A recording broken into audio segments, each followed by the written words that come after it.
aquí en Barcelona para la gran partida de la Vuelta. En el programa de hoy, entrevistas de la organización y un pequeño concurso de pronósticos con los corredores. Et pour nos amis les Français, bonjour, nouvelle aventure pour nous ici à Barcelone pour le grand départ de la Vuelta. Au programme d'aujourd'hui, interview de l'organisateur et un petit concours de pronostics avec les coureurs. Place au générique.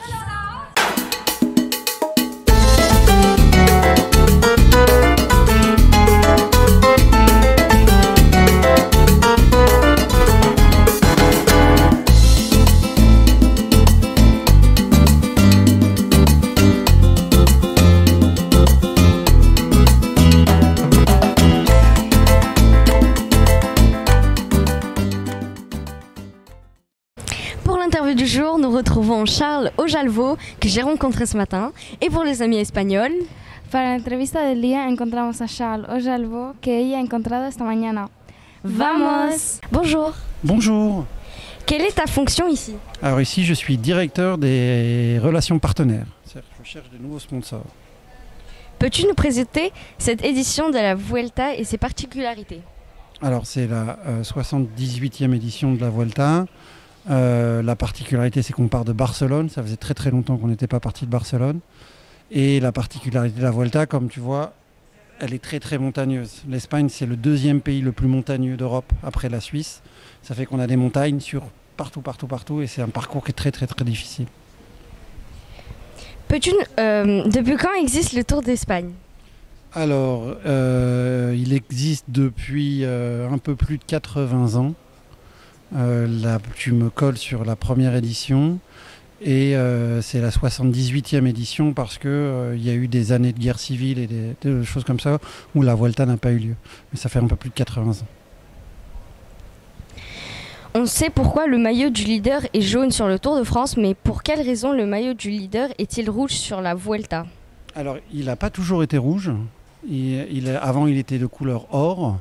Et c'est que depuis 2010 qu'il est rouge, et parce qu'on l'a mis en rouge, parce qu'il nous semble que c'est le symbole de l'Espagne. Le rouge, c'est une couleur très vive, très forte et très représentative de l'Espagne. D'ailleurs, toutes les équipes espagnoles nationales s'appellent la roja, qui est le rouge.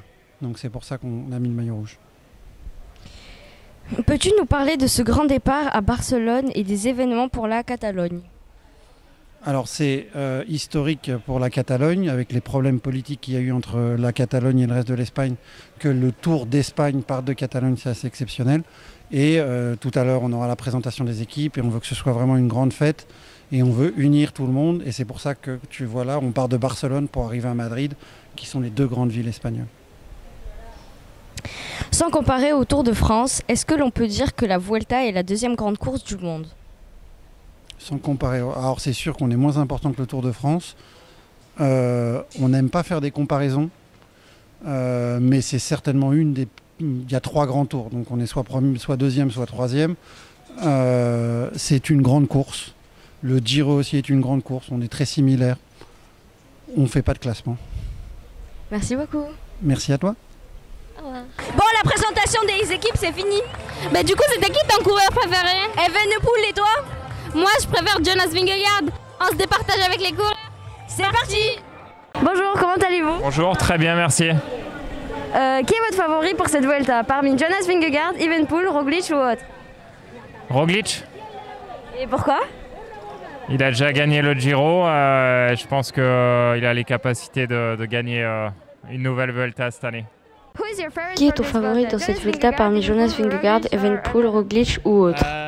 Je pense Roglic. Et pourquoi? Je pense parce qu'il a eu plus de repos et que sa préparation a probablement été assez bonne avant cette course. Il l'a montré la semaine dernière et a oublié qu'il est bon. Donc je pense que oui. Et il a gagné cette course 3 fois. Donc je pense qu'il est le favori, c'est sûr. Qui est votre favori pour cette Vuelta parmi Jonas Vingegaard, Evenepoel ou Roglic ou autre? Je pense que dans les jumbo, je pense que Vingegaard ou Roglic vont être très bons. Je pense que Roglic peut faire le doublé. Pourquoi? Pourquoi? Parce que je pense que c'est un mec qui est très fort et qui est prêt pour encaisser 3 semaines. Il a déjà gagné plusieurs fois la Volta, donc je pense que c'est le sérieux concurrent. Merci beaucoup. De rien. Qui est ton favori dans cette Vuelta parmi Jonas Vingegaard, Evenepoel, Roglic ou un autre? Primoz Roglic. Et pourquoi? Parce qu'il est dans l'équipe Jumbo-Visma et que c'est une équipe très forte. Qui est votre favorite pour cette Vuelta parmi Jonas Vingegaard, Evenepoel, Roglic ou un autre? Pour moi, je pense que Remco, il doit être vraiment en forme. Pourquoi? Parce qu'il sait préparer ses objectifs et au vu de son début de saison et de son abandon au Giro, je pense qu'il sera revanchard et je pense qu'il sera vraiment bon. Qui est votre favori pour cette Vuelta parmi Jonas Vingegaard, Evenepoel ou Roglic? ¿Piensas que va a ganar la Vuelta? Jesús Herrada. Non. No sé, Roglic, por ejemplo. Roglic, par exemple. Et pourquoi? ¿Y por qué? Et pourquoi? Je sais pas, c'est pour dire c'est difficile de décider qui va gagner. Il reste encore beaucoup d'étapes. Quels sont vos favoris pour cette Vuelta parmi Jonas Vingegaard, Evenepoel, Roglic ou un autre? Je vais dire Roglic. Et pourquoi? Je pense qu'il a gagné toutes les courses qu'il a fait cette année, donc je le vois bien favori. Merci beaucoup. Merci. Au revoir, bonne course. Qui est votre favori pour cette Vuelta parmi Jonas Vingegaard, Evenepoel ou Roglic? Ah, ça va être difficile. J'ai une préférence pour Evenepoel, mais je pense qu'il va avoir fort à faire face à la Jumbo de Roglic et Vingegaard. Pourquoi? Comment? Pourquoi? Parce qu'ils ont 2 coureurs capables de gagner le général et c'est toujours une force d'avoir 2 coureurs capables de gagner dans la même équipe. Voilà, la présentation de la Vuelta est finie. On se retrouve pour la première étape demain. La presentación de la Vuelta ha terminado. Nos encontramos mañana para la primera etapa. Mais maintenant, qu'est-ce qu'on fait? Vamos a hacer una visita nocturna de Barcelona. Attends, j'ai rien compris. C'est pas grave, suis-moi. Attends, mais tu parles français? Ouais.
En el programa de hoy, entrevistas de organización y un pequeño concurso.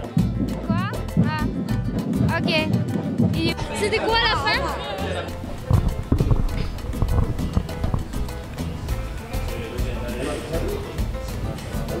Pour l'interview du jour, nous retrouvons Charles Ojango.